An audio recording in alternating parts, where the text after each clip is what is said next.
Hi friends, இன்றைக்கி ஒரு சூப்பரான விழாக்கு தான் பார்க்க போகிறோம். என்ன விழாக்குனா நம்ம தோட்டத்து வீட்டுக்கு தான் வந்திருக்கோம். பாருங்கள், நம்ம தோட்டத்து வீட்டில் இன்றைக்கி சுண்டைக்காய் காய்ச்சிருக்கு நிறையா. அதை பறித்து நம்ம இங்கே ஒரு சமையல் பண்ணலாம், குட்டி சமையல்.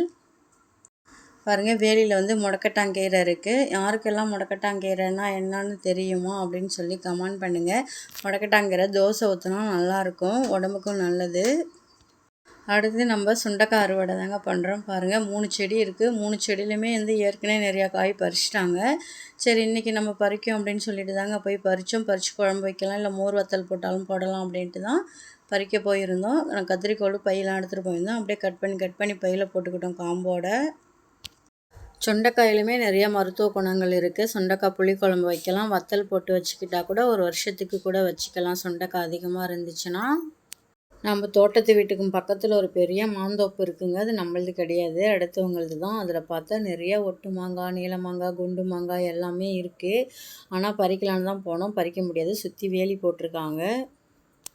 அந்த தோட்டத்துள்ளே இல்லாத செடியே கிடையாது, எல்லா பழ வகையான செடி எல்லாமே இருக்குது. ஆனால் உள்ளே போய் பார்க்க முடியாது, ஃபுல்லாக வந்து கம்பி வேலி சுற்றிட்டுருக்காங்க.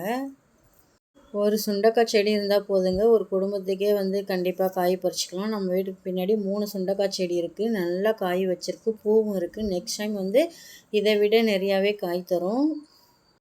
உங்களுக்கு இன்னொன்று காமிக்கிறேன் பாருங்கள். இந்த கொடியில் வந்து ஒரு காய் இருக்குது பாருங்கள், குட்டி கொம்டிக்காய் அப்படின்னு சொல்லுவாங்க இதை. இது நிறையா வயல்வெளியெல்லாம் நிறையா அறுவடை செஞ்ச வயல்வெளியெல்லாம் இருக்கும். அது பறித்து கூட வத்தல் போடுவாங்க. அதுவுமே மோரில் ஊற வச்சு வத்தல் போட்டு அதுவுமே வச்சு பொரித்து சாப்பிட்டா நல்லது, உடம்புக்கு சர்க்கரை நோய் அதுக்கெலாம் வந்து நல்லது அப்படின்னு சொல்லுவாங்க, சுகருக்கெலாம். இந்த மாந்தோப்பு தான் பாருங்கள், பக்கத்தில் இருந்தது, பறிக்கலான்னு போனோம், ஆனால் முடியல, அதனால் ரிட்டன் வந்துட்டோம். இந்த அடுப்பு புதுசாக வந்து வாங்கிட்டு வந்திருந்தோம், அண்ணி வாங்கிட்டு வந்திருந்தாங்க. சரி, அதில் ரொம்ப நாள் சமைக்கணும் அப்படின்னு சொல்லிட்டு இருந்தாங்க. பிரியாணி சமைக்கலாம் அப்படின்னு சொல்லிட்டு, பிரியாணி சமைக்கிற அளவுக்கு இப்போ நமக்கு டைம் இல்லை.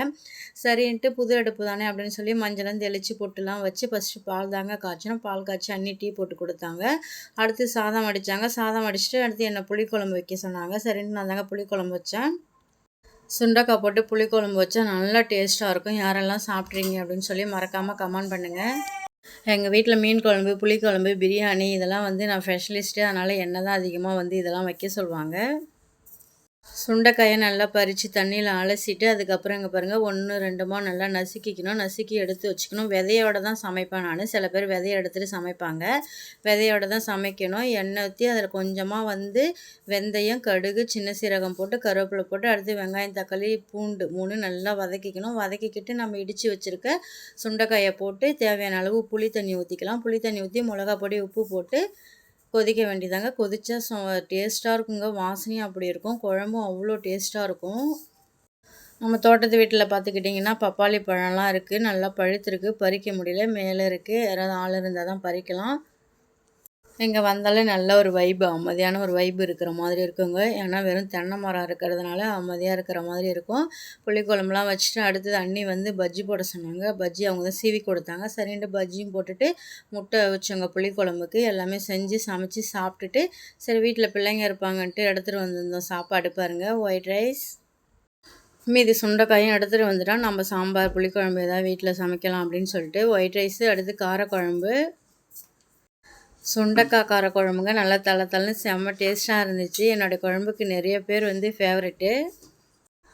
முட்டை, பஜ்ஜி எல்லாமே வந்து எடுத்துகிட்டு வந்து பிள்ளைங்களுக்கும் மதியம் சாப்பாடு கொடுத்தாச்சுங்க. அன்னிக்கிட்ட மிளகா பொடி இல்லைன்னு சொன்னேன், அதுவும் கொஞ்சம் கொடுத்துருந்தாங்க. கண்டிப்பாக தோட்டத்தை விட்டு நான் ஒரு நாள் ஹோம் டூர் போடுறேன், பாருங்கள் உங்களுக்கு பிடிச்சிருக்கா அப்படின்னு சொல்லி சொல்லுங்கள். நேற்று தீ மிதிச்சாங்க அந்த சாமி. இன்னைக்கு மஞ்சள் விளையாட்டு ஊர்வலம் சாமி வந்துச்சுங்க. அவ்வளோதாங்க. வீடியோ பிடிச்சா லைக் அண்ட் ஷேர், சப்ஸ்கிரைப் பண்ணுங்கள். டாடா, பை.